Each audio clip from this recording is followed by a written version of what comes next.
الله وبركاته.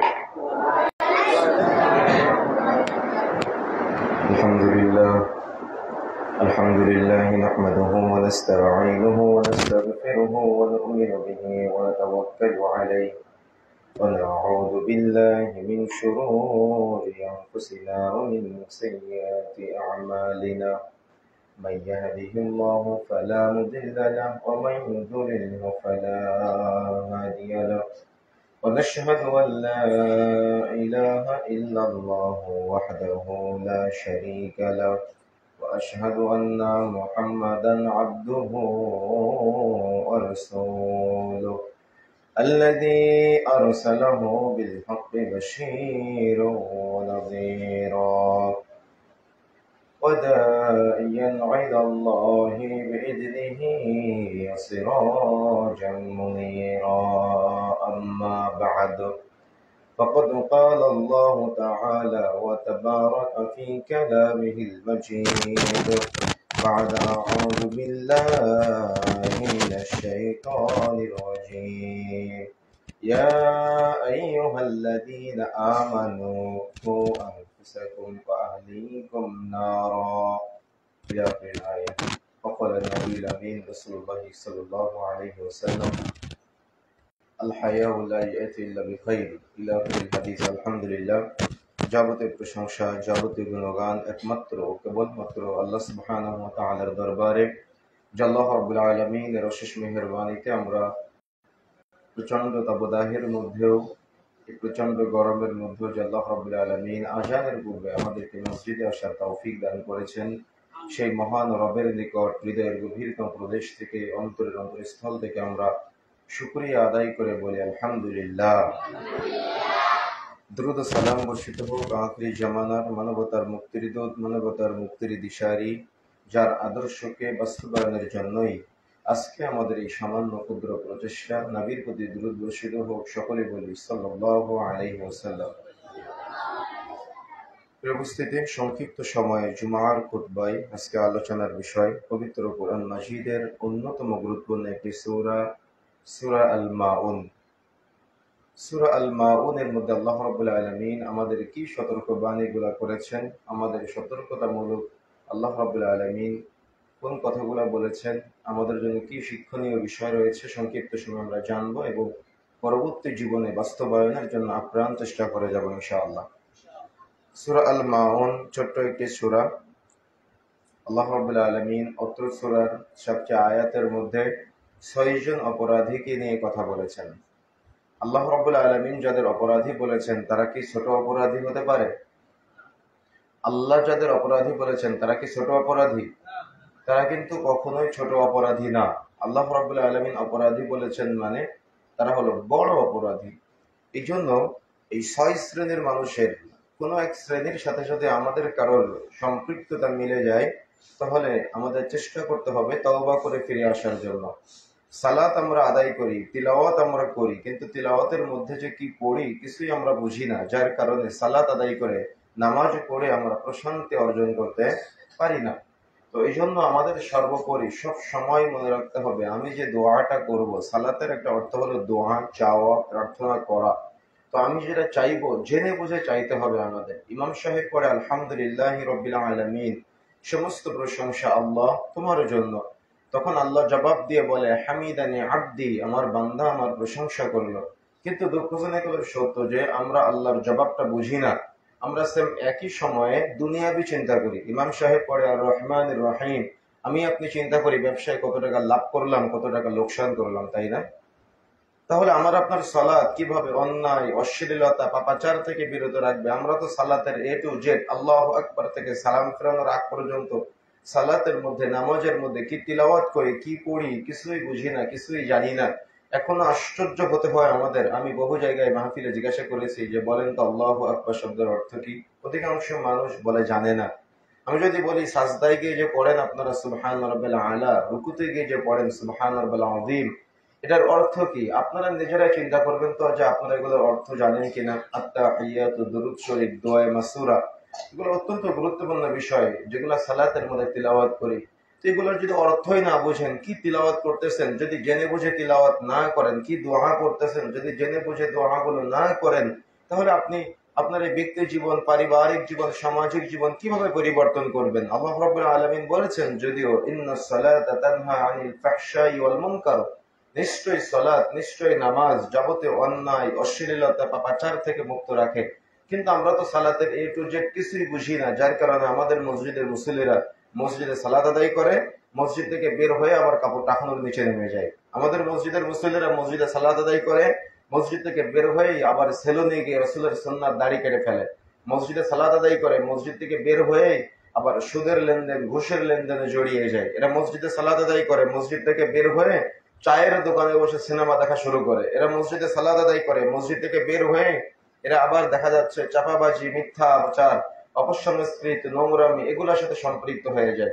তাহলে আমার আপনার নামাজ, আমার আপনার সালাত অন্যায়, অশ্লীলতা, পাপাচার থেকে কেন মুক্ত রাখে না? আমাদের বুঝতে হবে না, জানতে হবে না, জানার চেষ্টা করতে হবে না?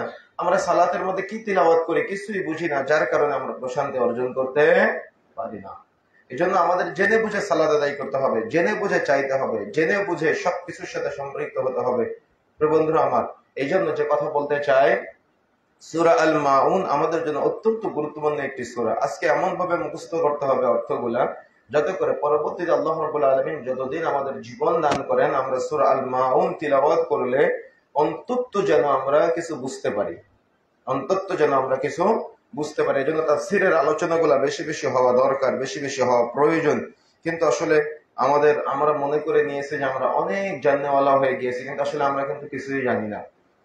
এজন্য আমাদের সতর্ক হতে হবে, সাবধান হতে হবে। আউযু বিল্লাহি মিনাশ শাইতানির রাজীম। বিতাড়িত শয়তান হতে আল্লাহর নিকট আশ্রয় প্রার্থনা করছি। বিসমিল্লাহির রহমানির রহিম।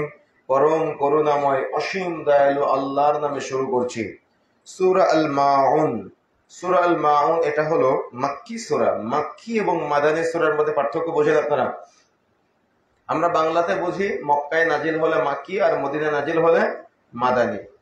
কিন্তু এমন অনেক সূরার আয়াত আছে যেগুলা আছে লেখা মাক্কি কিন্তু নাজিল হয়েছে মদিনায়, আবার আছে মাদানী লেখা কিন্তু আয়াতগুলা নাজিল হয়েছে মক্কায়। তাহলে এগুলার বিচার কিভাবে হবে বা এগুলার সলিউশন কিভাবে দিবেন আপনি? সঠিক উত্তর হলো, এই ব্যাপারে মনে রাখার চেষ্টা করতে হবে আমাদের, মাক্কি এবং মাদানী এই পার্থক্যটা মূলত হয়েছে হিজরতের সাথে। এটা হিজরতের সাথে। হিজরতের আগে আল্লাহ রাসূল কোথায় ছিলেন? মক্কায় না মদিনায়? মক্কায়। তো হিজরতের আগে মক্কায় থাকা অবস্থায় যে সূরাগুলো নাজিল হয়েছে এগুলোকে বলা হয় মক্কি সূরা, আর হিজরতের পরে যে সূরাগুলো নাজিল হয়েছে সেগুলোকে বলা হয় মাদানী সূরা। তাহলে মূলত পার্থক্য কিসের? হিজরতের। হিজরতের আগের গুলা মাক্কি আর হিজরতের পরের গুলা মাদানী সূরা। তাহলে সূরা আল মাউন, মাউন শব্দের অর্থ হলো সাহায্য, সহযোগিতা। মাউন শব্দের অর্থ সাহায্য, সহযোগিতা। আরাইতাল্লাযী ইউকাযযিবু বিদ্দীন, আরবিতে রাইতা থেকে হয়েছে আরাইতা। রাইতা শব্দের অর্থ হলো দেখা। রাইতা শব্দের অর্থ কি? দেখা। জিয়ারা, ভিজিট বুঝেন তো আপনারা ইংরেজিতে? ভিজিট, জিয়ারা আরবিতে বলা হয় প্রদর্শন করা, দেখা, ভিজিট করা, ঘুরতে যাওয়া। রাইতা শব্দের অর্থ হলো এটা। আর আরাইতা শব্দের অর্থ হলো খাস করা হয়। তুমি কি দেখেছো? বা মুহাম্মদ সাল্লাল্লাহু আলাইহি ওয়াসাল্লামকে বলেছেন, মানে আল্লাহ কাদেরকে বলেছেন? উম্মতদেরকে বলেছেন। আরাইতা, তোমরা কি দেখেছো বা তুমি কি দেখেছো? আল্লাযী, আল্লাযী শব্দের অর্থ হলো যে বা যারা বা যিনি। কথা বুঝতে পেরেছেন? আল্লাযী শব্দের অর্থ যে বা যারা বা যিনি। ইউকাযযিবু শব্দের অর্থ হলো অস্বীকার করে বা মিথ্যা প্রতিপন্ন করে বা হেয় প্রতিপন্ন করে। অর্থাৎ তুমি কি দেখেছো যে ব্যক্তি হেয় প্রতিপন্ন করে, মিথ্যা প্রতিপন্ন করে, অস্বীকার করে, কোন দিকে ইঙ্গিত করলো? বিদ্দিন। দিন শব্দের অর্থ কি? দিন শব্দের মৌলিকভাবে প্রায় 11টি অর্থ আছে। যেমন আমরা বলি কি ইন্নাদ দীনা ইনদাল্লাহিল ইসলাম। এখানে দিন শব্দের অর্থ হলো জীবন ব্যবস্থা। এরকম দিন শব্দের বহু অর্থ আছে। তো এখানে ওলামায়ে কেরাম যে ব্যাখ্যাটা অর্থ নিয়েছেন সেটা হলো বিদ্দিন শব্দের অর্থ হলো বিচার দিবস। অর্থাৎ সরল অনুবাদ হলো তুমি কি দেখেছো বা তোমরা কি দেখেছো যে কিয়ামতকে অস্বীকার করে? তুমি কি দেখেছো, তোমরা কি দেখেছো যে কবরকে অস্বীকার করে, যে বারজাখকে অস্বীকার করে, যে মিজানের পাল্লাকে অস্বীকার করে, যে জান্নাতকে অস্বীকার করে, যে জাহান্নামকে অস্বীকার করে?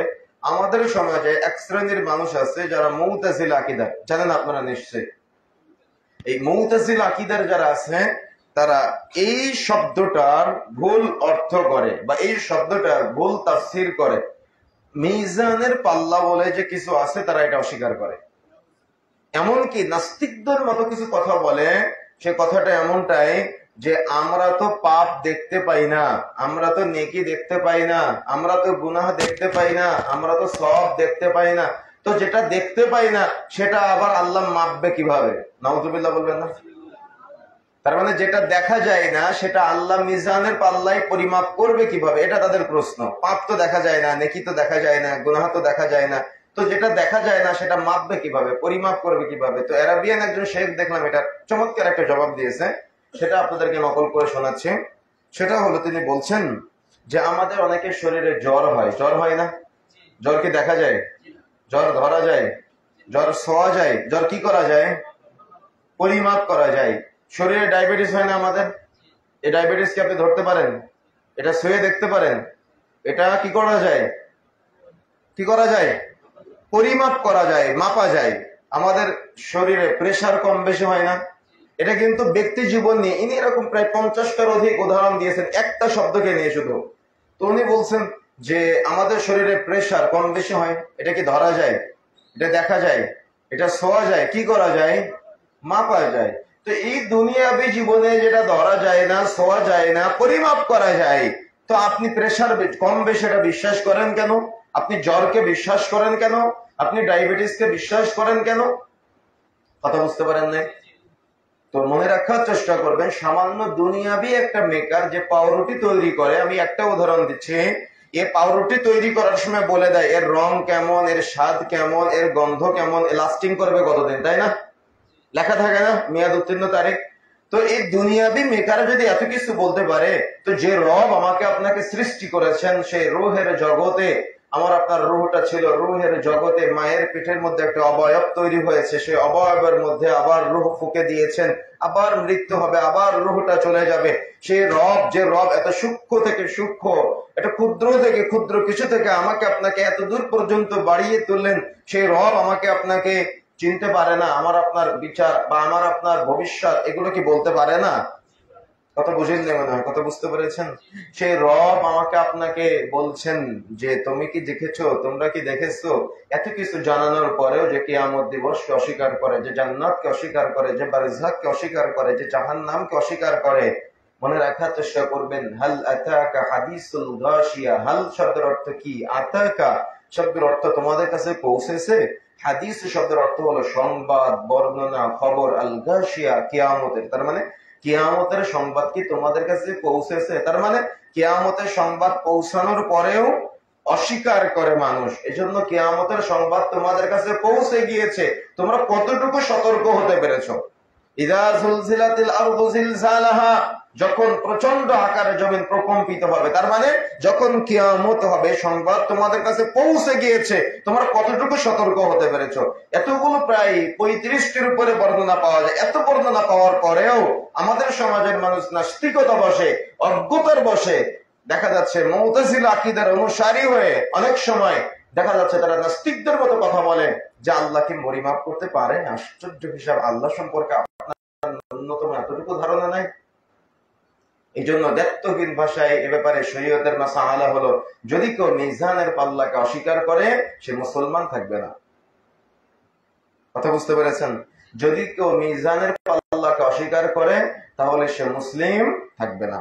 এই জন্য মনে রাখার চেষ্টা করতে হবে যে কিয়ামত দিবসের কথা আল্লাহ রাব্বুল আলামিন আমাদের স্মরণ করিয়ে দিলেন যে তোমাদের কাছে সংবাদ পৌঁছানোর পরে তোমরা কতটুকু সতর্ক হয়েছো।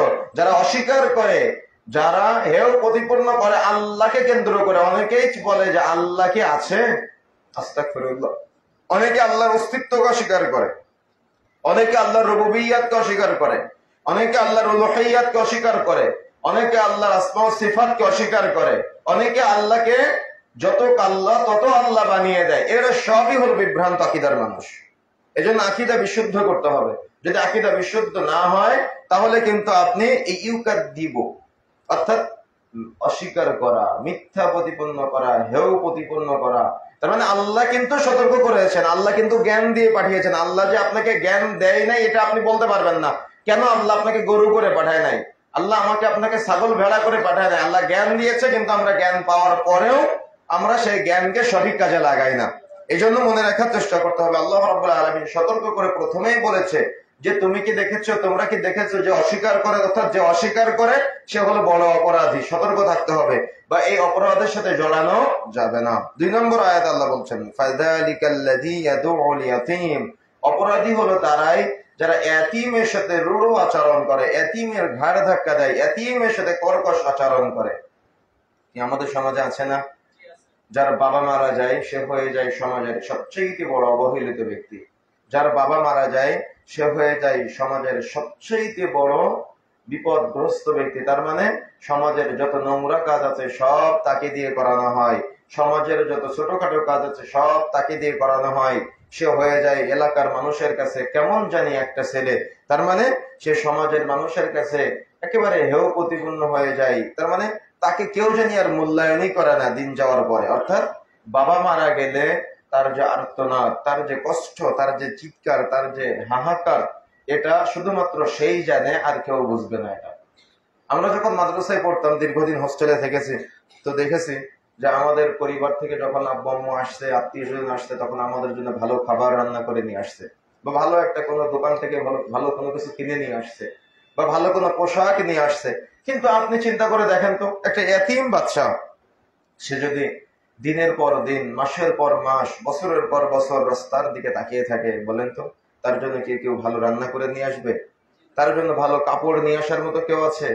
তার জন্য ভালো একটু দোকান থেকে খাবার কিনে তাকে আব্বু বলে ডেকে বা আম্মু বলে ডেকে সম্বোধন করে তার এই ভালোবাসাটা দেওয়ার মতো কেউ কি আছে? কেউ কিন্তু নাই, কেউ নাই তার জন্য। এই জন্য এতিমের দায়িত্ব যারা নেয় তাদের মর্যাদা অনেক বেশি, তাদের ফজিলত অনেক বেশি। তার কিন্তু এই মায়া, এই আদর, এই ভালোবাসাটা দেখানোর মতো, বরং তার সাথে সবাই কেন জানি নোংরা আচরণ করে, তার সাথে কেন জানি সবাই হেয় প্রতিপন্ন আচরণ করে, তাকে দিয়ে সবচেয়ে ছোট যে কাজগুলো আছে সেগুলো করানোর চেষ্টা করে। কিন্তু মনে রাখার চেষ্টা করবেন, আমাদের এই যে সূরা আল মাউন, এই সূরা আল মাউনের একটা নামকরণ করেছেন সৌদি আরবের একটা তাফসিরে দেখলাম আল ইয়াতীম। তার মানে সূরা আল মাউন নাম না, দেখলাম আল ইয়াতীম নাম। তো বুঝলাম তার মানে ইয়াতীমের গুরুত্ব বোঝানোর জন্য অত্র সূরার নামকরণ করেছেন আল ইয়াতীম, অর্থাৎ ইয়াতীমের সূরা। বন্ধুরা আমার, দেখেন রাসূলুল্লাহ সাল্লাল্লাহু আলাইহি সাল্লাম মসজিদ নির্মাণের ফজিলত বলেছেন না? আমরা কি জানি মসজিদ নির্মাণ করা বিশাল নেকির কাজ? আলহামদুলিল্লাহ, অনেক বড় নেকির কাজ। মান বানা লিল্লাহি মসজিদান, আপনারা হাদিসটা সবাই জানেন, যে ব্যক্তি মসজিদ নির্মাণ করবে তার জন্য কি করা হবে? জান্নাতে ঘর নির্মাণ করা হবে। সুবহানাল্লাহ। তার মানে যে ব্যক্তি মসজিদ নির্মাণ করবে তার জন্য জান্নাতে প্রাসাদ থাকবে। যে মসজিদ নির্মাণের জন্য সামান্য সহযোগিতা করবে তার জন্যও জান্নাতে ঘর হবে। সুবহানাল্লাহ। আপনি কি জানেন এর চাইতে ফজিলতপূর্ণ আমল আছে? আপনি কি জানেন এর চাইতে ফজিলতপূর্ণ আমল আছে? সে আমলটা হলো, আল্লাহ রাসূল বলছেন, যদি কোনো ব্যক্তি এতিম লালন পালন করে সে রাসূলের সাথে জান্নাতে থাকতে পারবে। সুবহানাল্লাহ। আপনি মসজিদ নির্মাণ করলে, আমি এটাকে ফজিলতকে খাটো করতেছি এমনটা না, আমি গুরুত্ব বুঝাচ্ছি। আপনি মসজিদ নির্মাণ করলে জান্নাতে ঘর পাবেন, আলহামদুলিল্লাহ, কিন্তু আপনি এতিম লালন পালন করলে আপনি জান্নাত তো পাবেন। সবচেয়ে ফজিলতপূর্ণ বিষয় হলো যে আপনি রাসূলের সাথে এভাবে 2 আঙ্গুলের ন্যায় থাকতে পারবেন। সুবহানাল্লাহ। রাসূলের সাথে থাকার সৌভাগ্য অর্জন করবেন। এই জন্য মনে রাখার চেষ্টা করতে হবে, এতিমদের সাথে কখনো রূঢ় আচরণ করা যাবে না, এতিমদের সাথে কখনো নোংরা আচরণ করা যাবে না, এতিমের সাথে কখনো বর্বর আচরণ করবেন না, এতিমের সাথে কখনো খারাপ আচরণ করবেন না। আমি জানি না এখানে এতিম আছে কিনা, যদি না থাকে তাহলে এতিম বিভাগ চালু করবেন। আর যদি এতিম বিভাগ থেকে থাকে তো আমার দিনী ভাইয়েরা যারা আছেন, আপনারা কোনো একটা এতিমের বছরে একটা পোশাকের দায়িত্ব নেবেন, যদি সামর্থ্য থাকে বেশি দায়িত্ব নেবেন। যদি এতিম বিভাগ চালু থাকে তো আলহামদুলিল্লাহ চেষ্টা করবেন কোন একটা এতিমের 1 মাসের দেওয়া খাবারের চাহিদা পূরণ করার জন্য। আপনার স্ত্রীর কাছ থেকে অনুমতি নিয়ে আপনাকে তার চাহিদা পূরণ করতে হবে এমনটা না, এটা ইমানদারের বৈশিষ্ট্য না। অনেকেই বলে যে পরিবারের কাছ থেকে অনুমতি নিয়ে আসবো, এর কাছ থেকে পরামর্শ করব, তার কাছ থেকে পরামর্শ নিব। এভাবে করলে আপনি বারাকা বুঝতে পারবেন না। যখনই আপনার মনের ভিতরে এই প্রশ্নটা জাগ্রত হবে বা এই আকাঙ্ক্ষাটা জাগ্রত হবে, আমি রাসূলের সাথে জান্নাতে থাকতে চাই, সঙ্গে সঙ্গে একটা সিদ্ধান্ত গ্রহণ করে ফেলবেন যে আমি অমুক এতিমের 1 মাসের 1 সপ্তাহের খাবারের দায়িত্ব গ্রহণ করলাম, অমুক একটা এতিম বাচ্চার আমি বছরে একটা জামার দায়িত্ব গ্রহণ করলাম, অমুক একটা বাচ্চারা বছরের একবার বইয়ের দায়িত্ব গ্রহণ করলাম, তার কলমের দায়িত্ব গ্রহণ করলাম, তার জামা কাপড় পরিষ্কার করার যে জিনিসগুলো আছে এগুলোর দায়িত্ব গ্রহণ করলাম। সুবহানাল্লাহ। কি আপনি কি ফজিলতের আওতাভুক্ত হবেন না? কি মনে হয় আপনার? আপনার এই সহানুভূতিটাই মৌলিকভাবে আপনি ফজিলের অন্তর্ভুক্ত হয়ে গেছেন। সুবহানাল্লাহ। তার মানে আপনি দয়া দেখিয়েছেন, তখন আল্লাহ রাব্বুল আলামিন আপনার উপরে বলবে এভাবে, আমার বান্দা যদি বান্দার উপরে দয়া করতে পারে তো আমি আল্লাহ কেন আমার বান্দার উপরে দয়া করব না? সুবহানাল্লাহ। আর বান্দা যদি বান্দার উপরে কঠোর হয়, অর্থাৎ আল্লাহ দিয়েছেন নিয়ামত কিন্তু কঠোর, ও ব্যয় করবে না, ও ব্যয় করবে না, তখন আল্লাহ রাব্বুল আলামিন বান্দা যদি বান্দার উপরে কঠোর হতে পারে, আমি কেন ওই বান্দার উপরে কঠোর হতে পারবো না? এমনকি যারা দান সাদাকা করে না, যাকাত আদায় করে না, সম্পদকে কুক্ষিগত করে রাখে, বারবার গণনা করে আর ভাবে যে আমার এই টাকা আমাকে চিরস্থায়ী করবে, আমাকে দুনিয়াতে এস্টাবলিশ করবে, আল্লাহ বলছেন খাল্লা, তারা দুনিয়াতেও সফল না, তারা আখিরাতেও সফল না, লাইউমবাদান্না ফিল হুতামা, তারা হুতামা নামক জাহান্নামে নিক্ষিপ্ত হবে। সুতরাং সতর্ক হতে হবে, সাবধান হতে হবে। তাদের দয়া দেখানো আমাদের দায়িত্ব, আমাদের কর্তব্য, আমাদের ভালোবাসার জায়গা থেকে তাদের প্রতি সহানুভূতি দেখাতে হবে, চেষ্টা করতে হবে।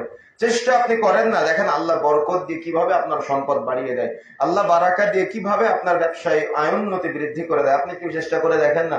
অবশ্যই আল্লাহ বাড়িয়ে দেবে ইনশাআল্লাহ। এই জন্য আল্লাহ বলছেন ফাযালিকাল্লাযী ইয়াদউল ইয়াতীম, অপরাধী হলো তারা যারা এতিমের ঘাড় ধাক্কা দেয়, এতিমের রূঢ় আচরণ করে।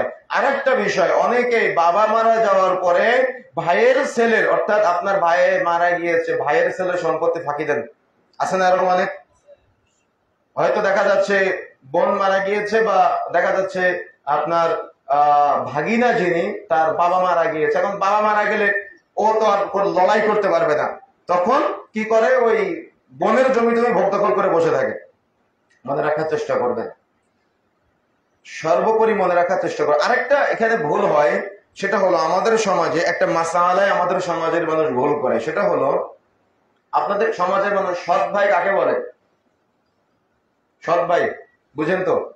সৎ ভাই কাকে বলে? একটা পুরুষ মানুষ 2টা বিয়ে করলে যদি 2 স্ত্রীর ঘর থেকে 2 জন সন্তান হয় আলাদা আলাদা করে, তাকে কি বলে? সৎ ভাই বলে। আর এই সৎ ভাইটা তখন থেকে তৈরি হয় যখন বাবা আর একটা বিয়ে করে, বিয়ে করার পরে যখন সন্তান চলে আসে, সন্তান আসার পরে ওই ছোট্ট বাল্য অবস্থা থেকে বাবা মারা তাকে শিক্ষা দেয়, ও তোমার সৎ ভাই, ও তোমার সৎ বোন। এই জন্য একটা হিংসাত্মক চিন্তা নিয়ে তারা কিন্তু বড় হয় একজন আর একজনের প্রতি, তাই না? কথা বুঝেন না? মানে বুঝতে পেরেছেন?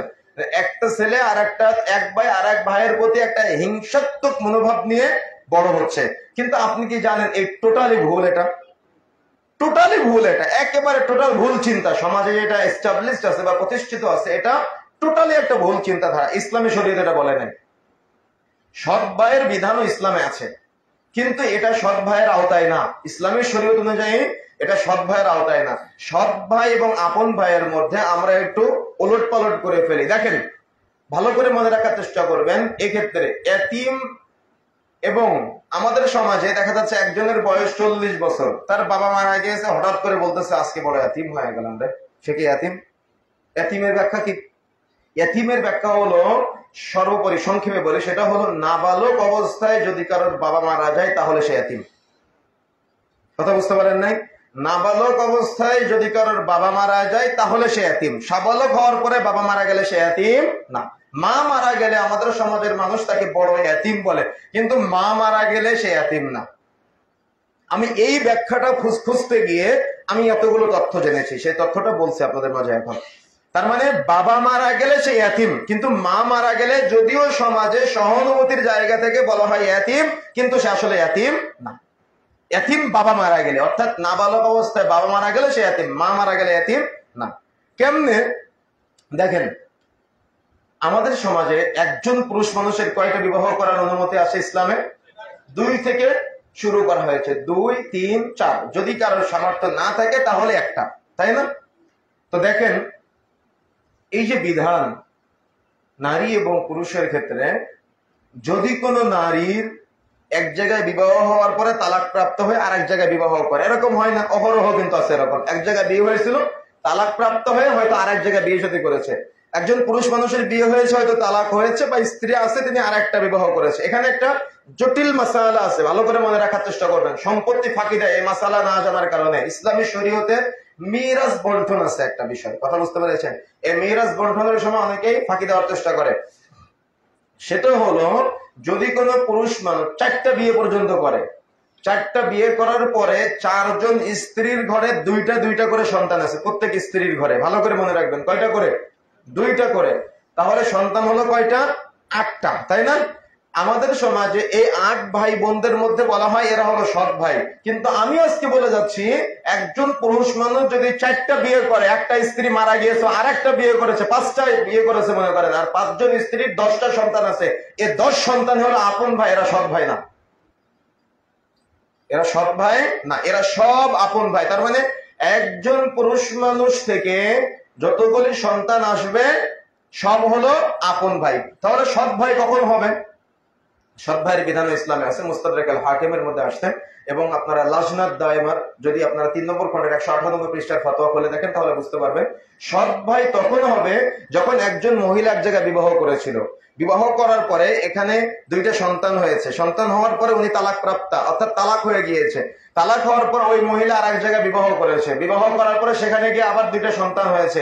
তাহলে এখানে পার্থক্য কি হয়ে গেল বলেন তো? বাবার পার্থক্য হয়ে গেল। অর্থাৎ ওই বাবার ঘরে 2টা সন্তান, তালাক প্রাপ্ত হওয়ার পরে আর এক জায়গায় বিবাহ করেছে, সেখানে গিয়ে 2টা সন্তান।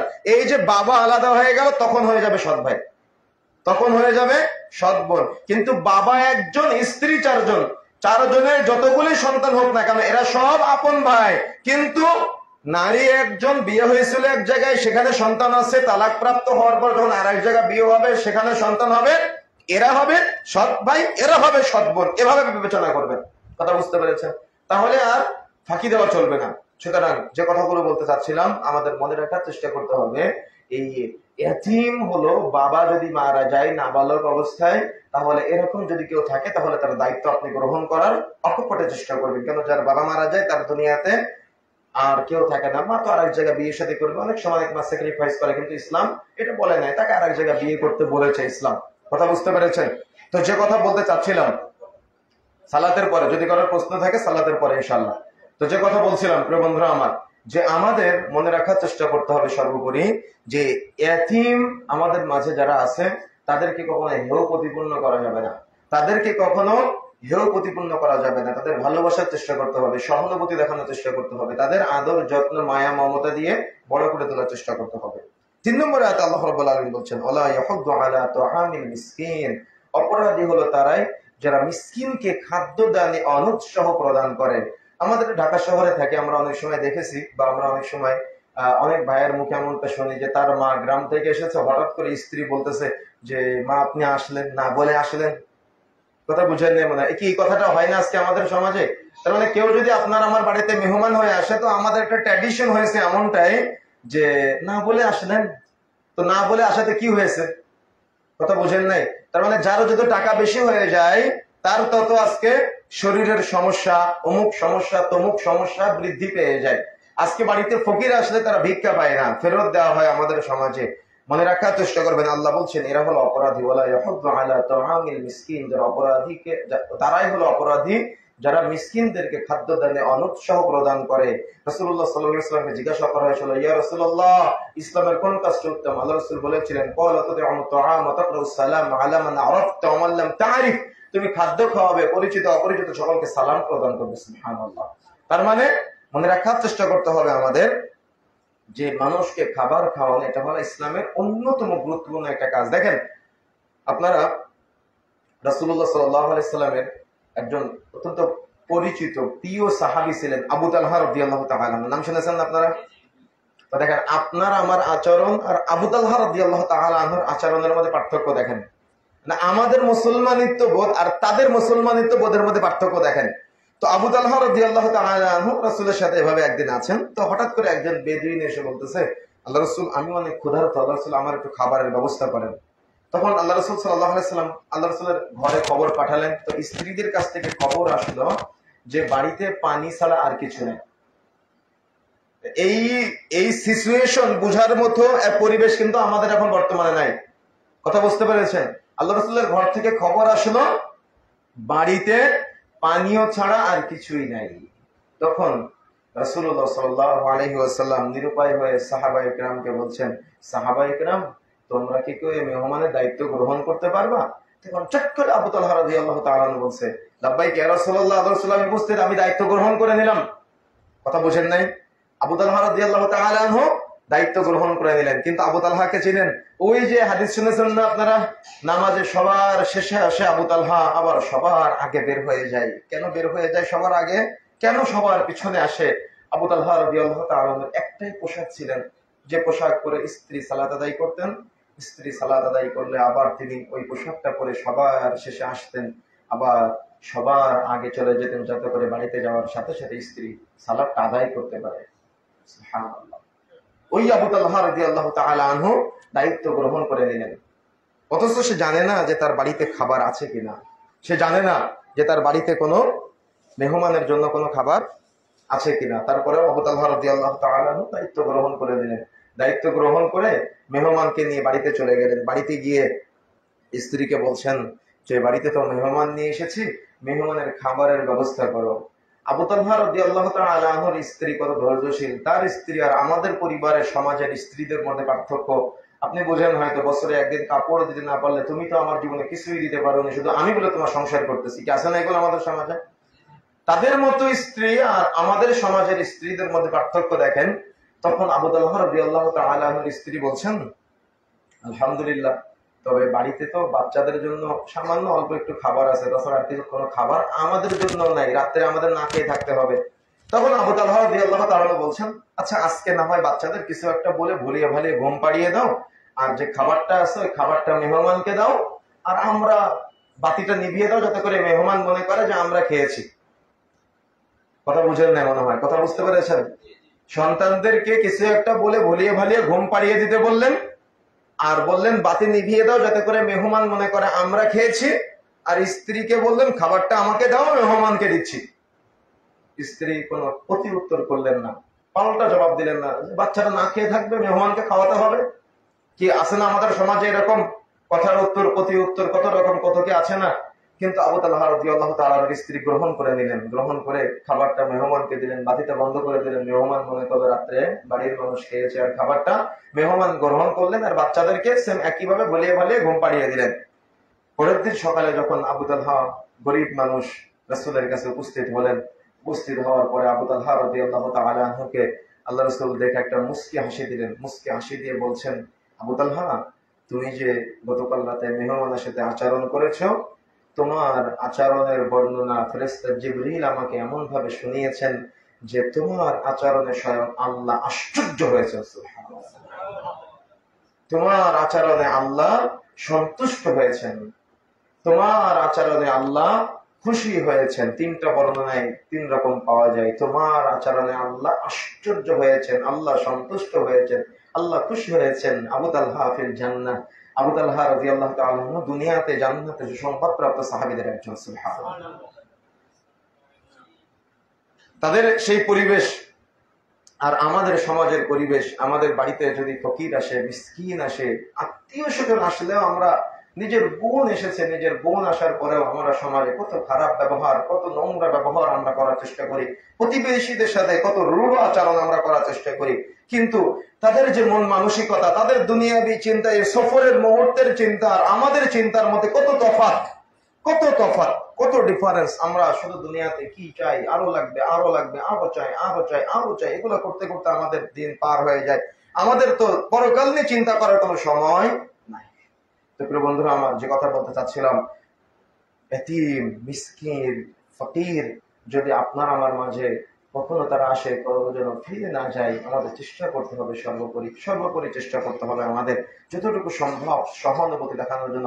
কেন আল্লাহ তার জায়গায় কিন্তু আমাকে আপনাকে রাখতে পারতেন। এখানে অহংকার করার কিছু আছে? তার জায়গায় আল্লাহ রাখতে পারতেন না। আপনি ঢাকাতে যান, রেল লাইনের পাশ দিয়ে আপনার আশপাশে রেল স্টেশন যেগুলো আছে, যান, কত ছেলে অসহায় অবস্থায় পড়ে আছে। কেন আপনার বাচ্চাটা এভাবে থাকতে পারতো না? আমি আপনি তাদের মতো তাদের জায়গায় থাকতে পারতাম না? আল্লাহ দয়া করেছেন তাই এখানে আছি। আল্লাহর দয়া ছাড়া থাকতে পারতাম? তো আল্লাহর দয়াকে আপনি কেন অহংকারের রূপ নিলেন? বোঝার চেষ্টা করতে হবে তো, একটু ভাবতে হবে তো, একটু চিন্তা করতে হবে তো, একটু গবেষণা করতে হবে তো। আমাদের গবেষণা না করেই আমরা তাফসীর গুলা না বুঝে, আমরা কথাগুলা না বুঝে দুনিয়াবি জীবন নিয়ে কত অহংকার, কত অহমিকা আমাদের। সুতরাং প্রিয় বন্ধুরা আমার, আল্লাহ বলছেন ওয়ালা ইয়াহুদ্দু আলা তাআমিল মিসকিন, অপরাধী হলো তারা যারা মিসকিনের সাথে রূঢ় আচরণ করে, যারা মিসকিনের সাথে খাবার দান করে না, যারা মিসকিন খাদ্য চাইলে তাকে দাঁড়িয়ে দেয়, যারা খাদ্য দানে অনুৎসাহ প্রদান করে। এই জন্য মনে রাখার চেষ্টা করতে হবে আমাদের, মিসকিনদের কখনো খাবার যদি আপনার বাড়িতে 1 প্লেট থাকে বা অল্প একটু আছে, অর্ধেক তাকে দিবেন, অর্ধেক আপনি খাবেন। এই অর্ধেক বিসমিল্লাহ বলে খাবেন, আল্লাহ আপনার পেটকে পরিপূর্ণ করে দেবেন। সুবহানাল্লাহ। রাসূলুল্লাহ সাল্লাল্লাহু আলাইহি ওয়াসাল্লাম একদিন পেটের ক্ষুধায় বাড়ি থেকে বের হয়ে আসলেন, বাড়িতে কিচ্ছু নাই, ক্ষুধা, অনেক ক্ষুধা, কি করবে, একটু বাইরে যাই, দেখি কিছু ব্যবস্থা করা যায় কিনা। যে রাসূলকে আমরা হৃদয়ে সবকিছু দিয়ে ভালোবাসি, সেই রাসূলুল্লাহ সাল্লাল্লাহু আলাইহি ওয়াসাল্লাম পেটের ক্ষুধায় বাড়ির বাইরে বের হয়ে আসলেন। বের হওয়ার পরে দেখলেন, কিছু দূর গিয়ে দেখলেন যে আবু বকর দাঁড়িয়ে আছে রাস্তায়।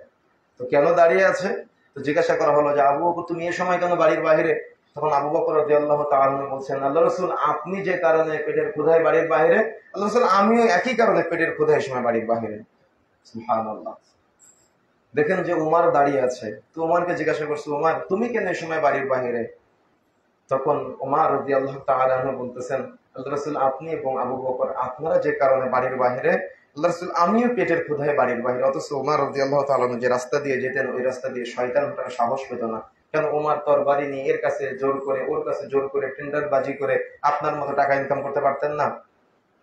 কথা বুঝেন না মনে হয়, কথা বুঝতে পেরেছেন? আবু বকর রাদিয়াল্লাহু তাআলা আনহুর যে সম্পদের বিশাল বর্ণনা পাওয়া যায়, কিন্তু মক্কা বিজয়ের পরে তাদের যে ইতিহাস, এগুলো আসলে আমাদের খুব খারাপ। তাহলে আমরা যদি চিন্তা করি, তাহলে আমাদের হৃদয় ব্যথিত করে হয়তো একটু পরিবর্তন ফিল হতে পারে আমাদের জীবনের জন্য। কত না হালাল না হারাম কত কে ইনকাম করে আমরা খাওয়া দাওয়া করার চেষ্টা করি, কিন্তু আবু বকর উমার বের হয়ে আসতে পেটের ক্ষুধায়, রাসূলুল্লাহ সাল্লাল্লাহু আলাইহি ওয়াসাল্লাম তখন তাদেরকে নিয়ে একজন আনসারী সাহাবীর বাড়িতে গেলেন।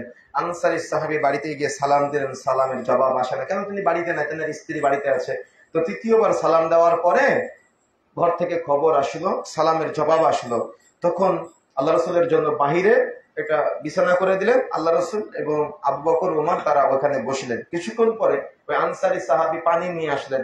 তখন তো পানি আনতে যাওয়া লাগতো অনেক দূরে। তো পানি নিয়ে এসে দেখেন যে আল্লাহ রসুল, আবু বকর ওমর বসে আছে। তো উনি তো মহা খুশি। তো উনি দৌড়ে যাচ্ছে, দৌড়াতে দৌড়াতে ওনার খেজুর বাগান থেকে কাঁচা পাকা খেজুর পেড়ে নিয়ে আসছেন। নিয়ে এসে আল্লাহ রসুলের সামনে দিলেন। উনি দৌড়ে গিয়ে একটা বকরি জবাই করে আল্লাহ রসুলের জন্য গোশত রান্না করে নিয়ে আসলেন। এই আল্লাহ রসুল এবং দুইজন সাহাবী অনেক তৃপ্তি সহকারে খাওয়া দাওয়া করলেন। খাওয়া দাওয়া করে যখন চলে যাচ্ছে, যাওয়ার সময় বলতেছে, আবু বকর ওমর দুজনকে ডাকছে, ডেকে বলছে, আল্লাহ তোমাদের আজকে যে নিয়ামত দান করেছে, আল্লাহ এই নিয়ামত সম্পর্কে তোমাদের জিজ্ঞাসা করবে। তো চট্টুর উমর বলছে, এটা নিয়ামত, তাহলে জানার জন্য যে এটাও নিয়ামত। তখন আল্লাহ রাসূল বলছেন, অবশ্যই এটা নিয়ামত, এই নিয়ামত সম্পর্কে আল্লাহ তোমাদের জিজ্ঞাসা করবে। সুবহানাল্লাহ। তার মানে আরেকজন আনসারী সাহাবীর বাড়িতে খাওয়া দাওয়া করলেন। খাওয়া দাওয়া করে যাওয়ার সময় বলতেছে যে এটা আল্লাহর নিয়ামত, এই নিয়ামত সম্পর্কে আল্লাহ জিজ্ঞাসা করবে। তো আমি আপনি আজকে জমি ফাঁকি দিয়ে, টেন্ডারবাজি করে, হারাম টাকা ইনকাম করে, মিথ্যা বলে, কত রকম করে, কতভাবে ইনকাম করি, কি জবাব দেওয়া লাগবে না বিচারের মাঠে? কি মনে হয় আমার আপনার কি এমন কোন পরিবার আজকে এখানে আছে, আমাদের সমাজে আছে, যে পরিবারে পানি খেয়ে দুপুর পার করে? খুঁজে পাওয়া যাবে না, খুবই কম, খুবই রেয়ার, খুব কম। মনে রাখার চেষ্টা করতে হবে আমাদের। এই জন্য আল্লাহ রাব্বুল আলামিন কিন্তু অপরাধী বলেছেন যারা এই খাদ্য দানে মানুষকে অনুৎসাহ প্রদান করে। এই জন্য চেষ্টা করতে হবে খাবার খাওয়ানোর জন্য। এবার একটু ব্যতিক্রম আলোচনা, 4 নম্বর আয়াত থেকে একটু আলাদা আলোচনা। ফাওয়াইলুল লিল মুসাল্লিন, নামাজীরা ধ্বংসপ্রাপ্ত। কেমন হয়ে গেল না? যারা নামাজ পড়ে তারা মুসল্লি, নাকি যারা নামাজ পড়ে না তারা মুসল্লি? কারা? যারা নামাজ পড়ে তারা মুসল্লি না। কিন্তু আল্লাহ কি বলছেন? ফাওয়াইলুল লিল মুসাল্লিন, নামাজীরা ধ্বংসপ্রাপ্ত। কি আমাদের সমাজে অনেক মানুষ আছে না, যে এ সহিহ পদ্ধতিতে নামাজ পড়ুক বা না পড়ুক, ও তো নামাজ পড়ে, ও তো মসজিদে আসে, কিন্তু আল্লাহ কি বলছেন? ফাওয়াইলুল লিল মুসাল্লিন, নামাজীরা ধ্বংসপ্রাপ্ত। তাহলে যে নামাজ পড়ে তাকে ধ্বংসপ্রাপ্ত বলছেন। কারা? আল্লাযীনা হুম আন সালাতিহিম সাহুন, যারা সালাত আদায় করে, যারা নামাজ পড়ে কিন্তু অমনোযোগী। এই সাহুনের দুইটা ব্যাখ্যা করেছেন উলামায়ে কেরাম। একটা হলো অমনোযোগী, উদাসীন, আর একটা হলো সালাত আদায় করে কিন্তু রাসূলের পদ্ধতিতে সালাত আদায় করে না। তাহলে এই কথা কি আমি বললাম না আল্লাহ বলেছে? আল্লাহ বলেছে ফাওয়াইলুল লিল মুসাল্লিন, এরা নামাজ পড়ে কিন্তু এরা অমনোযোগী, এরা উদাসীন, এরা হলো সাহুন। এই জন্য এরা কি? এরা হলো ধ্বংসপ্রাপ্ত নামাজি। এরা ধ্বংসপ্রাপ্ত নামাজি। বাংলাদেশে যত মাজার আছে দেখবেন ওই মাজারের চারি সাইডে একটা করে রেলিং দেওয়া থাকে, দেওয়া থাকে না? এই রেলিং দেওয়া থাকে, ওটার কেউ সাজদা দেয়। সাজদা দেওয়া মানে কি? সালাত শব্দের অর্থ হলো দোয়া, সালাত শব্দের অর্থ হলো সাজদা, সালাত শব্দের অর্থ হলো চাওয়া। তো সাজদায় গিয়ে পীর সাহেবের কাছে চাচ্ছে কেন? ওই যে তাওহীদ, উলুহিয়্যা, রুবুবিয়্যা, আসমা ও সিফাতের জ্ঞান নাই। মসজিদের মধ্যে পড়ে ইয়াকা না'বুদু ওয়া ইয়াকা নাস্তাঈন। আল্লাহ একমাত্র। ইয়াকা শব্দের অর্থ হলো একমাত্র, কেবলমাত্র, শুধুমাত্র। না'বুদু আল্লাহ তোমারই ইবাদত করি, ওয়া এবং ইয়াকা একমাত্র, কেবলমাত্র, শুধুমাত্র, নাস্তাঈন তোমার কাছেই সাহায্য চাই। সুবহানাল্লাহ। কিন্তু মসজিদ থেকে বের হয়ে ওই রেলিং ধরে বলে আল্লাহ তোমার কাছে চাই, কিন্তু বেশি করে পাওয়ার জন্য বাবা তোমার মাধ্যমে আল্লাহর কাছে চাই। কি নাউযুবিল্লাহ বলবেন না? তো সাহুন কারা? দেখবেন আমাদের সমাজে অনেক মুসল্লি আছে, এই সালাতে দাঁড়ানোর পরে একবার আসমানের দিকে তাকায়, একবার জমিনের দিকে তাকায়, একবার ডানে তাকায়, একবার বামে তাকায়। তার মানে নামাজে কোনো মনোযোগই নাই। আমি নামাজের আলোচনার শুরুতে বলেছিলাম না যে আমরা সালাত আদায় করি কিন্তু কিছুই বুঝি না, তাহলে আমরা কি সাহুনের আওতায় না? এই মসজিদে সালাত আদায় করে মসজিদ থেকে বের হয়ে যাবতীয় পাপাচারের সাথে লিপ্ত হয়। তাহলে আল্লাহ তো বলেছেন সালাত যাবতীয় পাপাচার থেকে মুক্ত রাখে, কিন্তু নামাজও পড়ে পাপাচারও করে। তাহলে আল্লাহর কথা মিথ্যা না আপনার নামাজ হচ্ছে না? আল্লাহর কথা মিথ্যা হতে পারে? আল্লাহর কথা মিথ্যা হতে পারে? নাউযুবিল্লাহ, আল্লাহর কথা মিথ্যা হতে পারে না। বরং আমাদের সালাত হচ্ছে না। হচ্ছে না কেন? নামাজের এ টু জেড কিছুই বুঝি না। আল্লাহু আকবার শব্দের অর্থ কি জানি না, সানার অর্থ কি জানি না, সূরা ফাতিহার অর্থ কি জানি না, আর একটা যে সূরা পড়ি কি পড়ি জানি না, আল্লাহু আকবার শব্দের অর্থ জানি না, রুকুতে গিয়ে কি পড়ি জানি না, সাজদায় গিয়ে কি পড়ি জানি না, বৈঠকে বসে কি পড়ি জানি না, সালাম ফেরানোর আগে কি পড়ি কিচ্ছু বুঝি না। যার কারণেই তো নামাজ পড়ে আবার দোয়া করা লাগে। কথা বুঝেন না? অথচ পুরা সালাদটা হলো দোয়া। পুরা সালাদটা কি? দোয়া।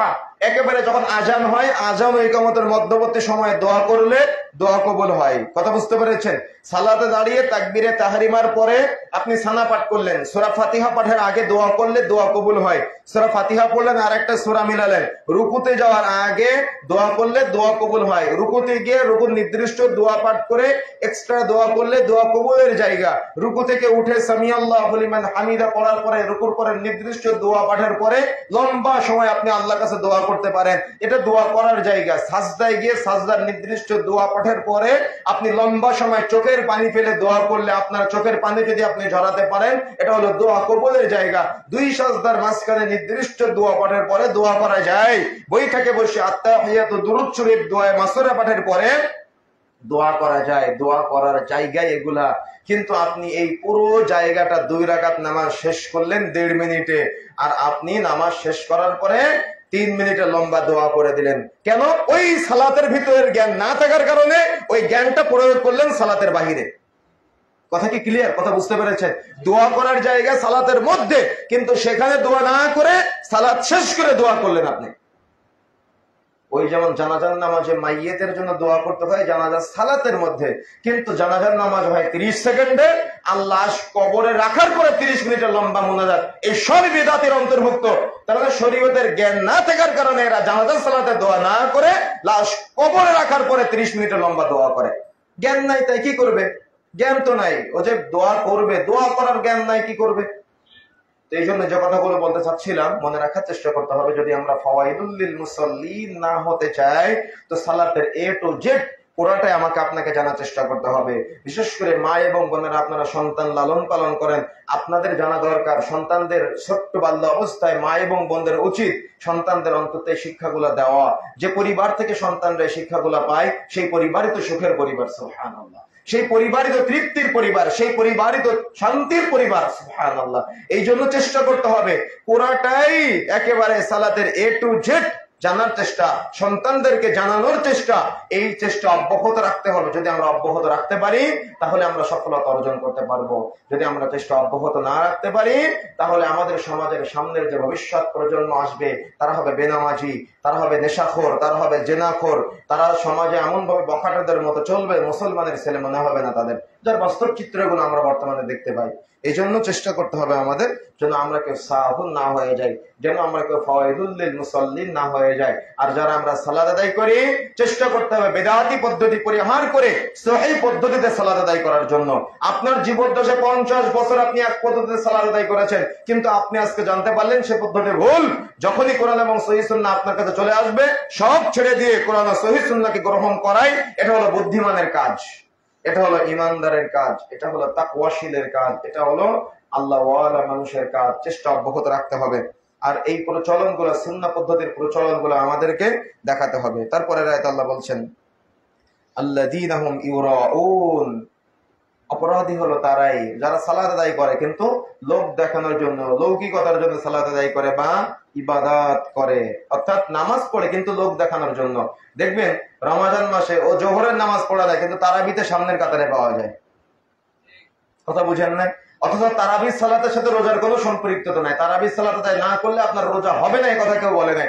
তারাবি আলাদা ইবাদত, রোজা আলাদা ইবাদত। অথচ ফরজ সালাতের চাইতে তারাবিকে বেশি গুরুত্ব দিয়ে ফেলে শরীয়তের জ্ঞানের কমতি থাকার কারণে।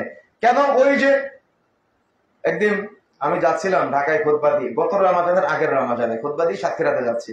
তো যাওয়ার পথে ড্রাইভার সাহেব একটু আসরের সময় গাড়িটা রাখলেন, একটু লম্বা সময় রেখে আসরের সালাতের জন্য আপনাদের ফরিদপুরের মধ্যে কোথায় জানি দাঁড়ালেন, এক জায়গায় দাঁড়িয়ে সালাতের জন্য দাঁড়ালেন। তো দাঁড়ানোর পরে সালাত আদায় করলাম। সালাত আদায় করার পরে মাগরিবের সময় আবার গোপালগঞ্জ পার হয়ে এক জায়গায় দাঁড়ালেন। তো দাঁড়ানোর পরে ইফতার করলো সবাই। ইফতার করে সালাত আদায় করতে করতে একটু আধা ঘন্টার বেশি দেরি হয়ে গিয়েছে।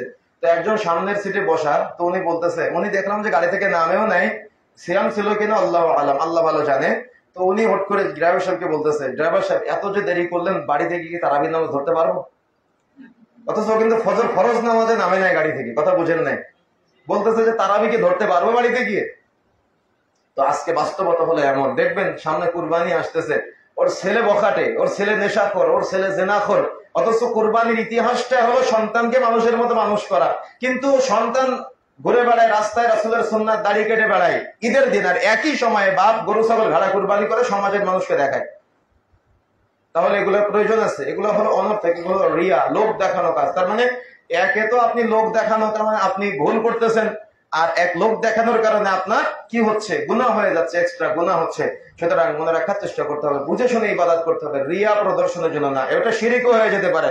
লৌকিকতা প্রদর্শন করতে গিয়ে অনেক সময় বড় শিরকও হয়ে যেতে পারে, ছোট শিরকও হয়ে যেতে পারে। কিন্তু সতর্ক হতে হবে, সাবধান হতে হবে। আপনি যেটাই করবেন জেনে বুঝে করার চেষ্টা করতে হবে। সালাত আদায় করবেন, জেনে বুঝে সালাত আদায় করেন। ইমাম সাহেব পাশে থাকলে 2 রাকাত নামাজ 5 মিনিট, আর ইমাম সাহেব পাশে না থাকলে, কেউ না থাকলে 2 রাকাত নামাজ 2.5 মিনিট, 1.5 মিনিটে হয়ে যায়।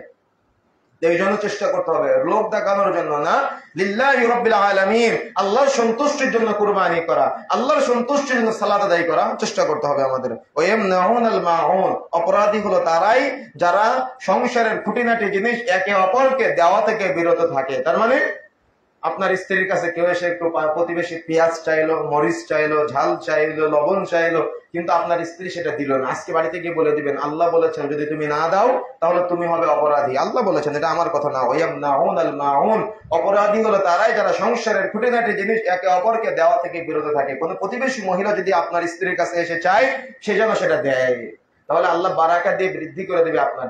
এই কঠোরতা আরোপ করবেন না, যাতে না দেয় এ কথা বলবেন না। দিবে, অবশ্যই দিবে, দিতে হবে। আপনার প্রয়োজন হলে আপনি চাইবেন, তার প্রয়োজন হলে সে আপনার কাছে এসে চাইবে, এটা প্রয়োজন। অথচ দুঃখজনক হলে সত্য কি জানেন, আল্লাহ রাসূল বলেছেন কিন্তু এ ব্যাপারে, যদি প্রতিবেশীদের মধ্যে কোনো 40 ঘর, মানে আশপাশের 40 ঘর হলো আপনার প্রতিবেশী, কেউ যদি অনাহারে রাত্রি যাপন করে আর আপনি যদি তৃপ্তি সহকারে খেয়ে রাত্রি যাপন করেন, তো আপনি ইমানদার না। কথা বুঝতে পেরেছেন? এটা কিন্তু স্পষ্ট সহিহ হাদিস। সুতরাং খোঁজ খবর নেওয়ার চেষ্টা করতে হবে। কেউ যদি কোনো কিছু চায়, তাকে সেটা দেওয়ার চেষ্টা করতে হবে। অন্তত আমরা যারা আছি, সহি আকীদা গ্রহণ করেছি, সালাফি মানহাজের অনুসরণ করেছি, আমরা যারা নিজেকে মুহাম্মদ সাল্লাল্লাহু আলাইহি ওয়াসাল্লামের প্রকৃত অনুসারী, উম্মত বলে দাবি করি, আমাদেরকে এই সুন্নাহগুলো বেশি জাগ্রত করতে হবে। পারবো ইনশাআল্লাহ? চেষ্টা করতে হবে। আমাদের পরিবারে এই সুন্নাহ পদ্ধতিগুলো জাগ্রত করার চেষ্টা করতে হবে। সংক্ষিপ্ত সময়ে 6টি পয়েন্টের উপরে কথা বলেছি। 1, যে ব্যক্তি আল্লাহকে অস্বীকার করে, কিয়ামত দিবসকে অস্বীকার করে, জান্নাত জাহান্নামকে অস্বীকার করে, তারা হলো অপরাধী। 2, যারা এতিমের সাথে রূঢ় আচরণ করে, খারাপ আচরণ করে, নোংরা আচরণ করে, তারা হলো অপরাধী। 3, যারা মিসকিনকে খাদ্য দানে অনুৎসাহ প্রদান করে, তারা হলো অপরাধী। 4, যারা সালাত আদায় করে কিন্তু অমনোযোগী, উদাসীন, রাসূলের পদ্ধতিতে সালাত আদায় করে না, তারা হলো অপরাধী। পাঁচ, যারা সালাত আদায় করে বা ইবাদত করে কিন্তু লোক দেখানোর জন্য ইবাদত করে তারা হলো অপরাধী। ছয়, যারা সংসার করে কিন্তু খুঁটিনাটি জিনিস একে অপরকে দেওয়া থেকে বিরত থাকে তারা হলো অপরাধী। এই অপরাধীদের তালিকায় যদি কেউ থেকে থাকেন তাহলে তওবা করে ফিরে আসার চেষ্টা করতে হবে। আমাদের সামনে আমাদের ইয়াউমুন নাহার অর্থাৎ কুরবানির দিন চলে আসতেছে। একেবারে সংক্ষিপ্ত ভাবে বলছি, আমরা কিন্তু হয়তো যদি আজকে চাঁদ ওঠে তাহলে আগামীকাল আজকে রাত থেকে জিলহজ মাসের মধ্যে পড়ে যাব। আল্লাহ রাব্বুল আলামিনের নিকট সবচাইতে গ্রহণযোগ্য 10টি রাত হলো রমজান মাসের শেষ দশকের রাত্রিগুলা। আর আল্লাহ রাব্বুল আলামিনের সবচাইতে প্রিয় দিন হলো আগামীকাল থেকে হয়তো শুরু হতে পারে জিলহজ মাসের প্রথম 10 দিন। আমরা চেষ্টা করব সবাই এই 10 দিন সিয়াম পালনের মাধ্যমে, এই 9 দিন সিয়াম পালনের মাধ্যমে অতিবাহিত করার জন্য। এর মধ্যে একটা দিন আছে ইয়াউমে আরাফা। আরাফার দিন আল্লাহ রাসূল বলেছেন সিয়ামে ইয়াউমে আরাফা হাতাসিবা আলাল্লাহি কাফির ওয়াসনাতাল্লাতি ক্বাবলা ওয়াসনাতাল্লাতি বা'দা। অর্থাৎ একটা সিয়াম পালন করলে পূর্ববর্তী এক বছর পরের এক বছরের গুনাহের কাফফারা হয়ে যায়, অর্থাৎ আগের এবং পরের এক বছরের গুনাহের কাফফারা হয়ে যায়। আমরা চেষ্টা করব আরাফার মাঠে যদি হাজির অবস্থান করবে আরাফার সিয়ামটা পালন করার জন্য ইনশাআল্লাহ। এটা একটা অন্যতম গুরুত্বপূর্ণ দিন এবং চেষ্টা করতে হবে এই 10 দিন আল্লাহর নিকট অত্যন্ত গুরুত্বপূর্ণ 10 দিন বেশি বেশি দান সাদাকা করার জন্য, বেশি বেশি ইবাদত বন্দেগী করার জন্য, বেশি বেশি সিয়াম পালন করার জন্য আপ্রাণ চেষ্টা করতে হবে। যারা কুরবানি করার প্রস্তুতি গ্রহণ করেছেন, যাদের সামর্থ্য বেশি আছে তারা গরু কুরবানি করবেন, তার থেকে বেশি থাকলে উট কুরবানি করবেন, তার থেকে কম সামর্থ্য থাকলে ছাগল কুরবানি করার চেষ্টা করবেন আল্লাহ সন্তুষ্টির জন্য কুরবানি করার জন্য, লোক দেখানোর জন্য না। আল্লাহ রাব্বুল আলামিন আমাদের সবাই কুরবানি কবুল করুন, প্রচেষ্টাগুলো কবুল করুন, আমাদের সন্তানদেরকে আদর্শিত সন্তান হিসেবে গড়ে তোলার তৌফিক দান করুন এবং মাত্র সূরার মধ্যে যে 6 শ্রেণীর অপরাধীকে নিয়ে আলোচনা করেছি এই 6 শ্রেণীর অপরাধী থেকে আল্লাহ রাব্বুল আলামিন আমাদের হেফাজত করুন এবং আল্লাহ রাব্বুল আলামিন আমাদের সবাইকে হেদায়েতের দীপ্ত নকিব দান করুন, আমাদের সবাইকে একসাথে জান্নাতে থাকার তৌফিক দান করুন। আল্লাহুম্মা আমিন।